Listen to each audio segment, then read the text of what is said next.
म यता प्रधानमन्त्री कार्यालयबाट बोलेको हेलो सरकारबाट। यो भिडियो हो प्रधानमन्त्री कार्यालयको।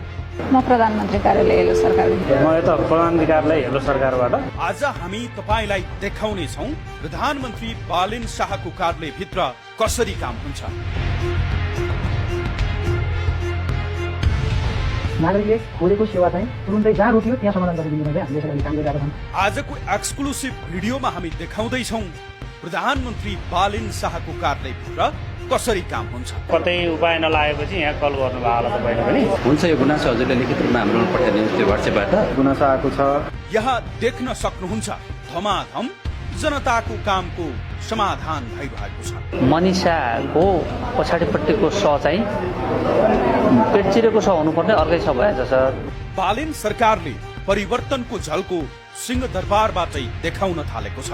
जनताले 11-11 कल गरेर टिपाएका गुनासोको सम्बोधन तत्कालै प्रधानमन्त्री कार्यालयले गर्नेछ। काठमाडौँमा आउनुभयो तपाईँ राति 1 बजे भने मलाई ट्याक्सी पाइएन भनेर हेलो सरकारमा फोन गर्नुभयो भने हामी ट्राफिक प्रहरीसँग समन्वय गरेर उहाँको लोकेसन हेरेर ट्याक्सीसम्म व्यवस्थापन गर्न सक्ने गरी चाहिँ त्यो तयारी चाहिँ हामी चाहिँ गरिरहेको छौँ। गुनासो समाधानको 100% सुनिश्चितताका लागि नागरिकको सन्तुष्टि मापन प्रणाली लागू गरिएको छ।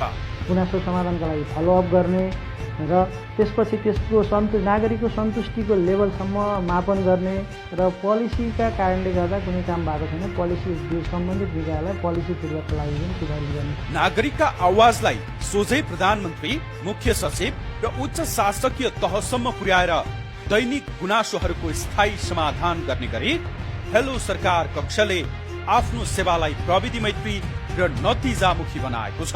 कुनै पनि गुनासोकर्ताले 11-11 यातायात कार्यालयमा गएर जिल्ला प्रशासनको नागरिकता गुनासो गर्न पनि पाइन्छ।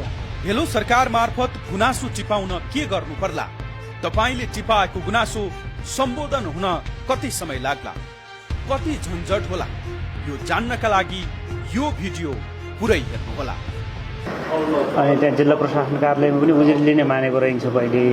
पछि उहाँले चाहिँ अलिकति त्यो भनौँ न आन्दोलन गरिसकेपछि लिनुभएछ र 11 लाख चाहिँ दिएको, बाँकी चाहिँ पैसा नदिएर उहाँ चाहिँ यहाँको वीर हस्पिटलको सहियामा एकदम चाहिँ गम्भीर अवस्थामा हुनुहुन्छ। त्यसलाई सिरियस लिएर दाङको जिल्ला प्रशासन कार्यालयमा हजुरले फरवार्ड गरेर सहजीकरण गरिदिनुपर्छ पठाउन। तर यहाँ हाम्रो पोर्टलमा चाहिँ तपाईँहरूकोमै देखाउँछ। हजुर गइसकेको छ, दाङ गइसकेको छ। चलानी नम्बर 095 095 हुन्छ। सुन्नु न, मैले तपाईँले अगाडि गर्नुभएको गुनासो चाहिँ गृह मन्त्रालय मार्फत सिडिओ कार्यालय दाङमा चाहिँ पठाइयो होइन। अनि त्यहाँको सिडिओ साहबसँग कुरा भएको थियो। तपाईँको त्यो कुन भन्ने मान्छे त्यहाँ सवारी धनी चाहिँ फरार मान्छे काठमाडौँ छ भन्ने कुरा पत्ता लाग्यो। उहाँहरूले चाहिँ त्यो गर्नुभएको रहेछ, कुरो अगाडि पुगिसकेको रहेछ होइन। अनि जति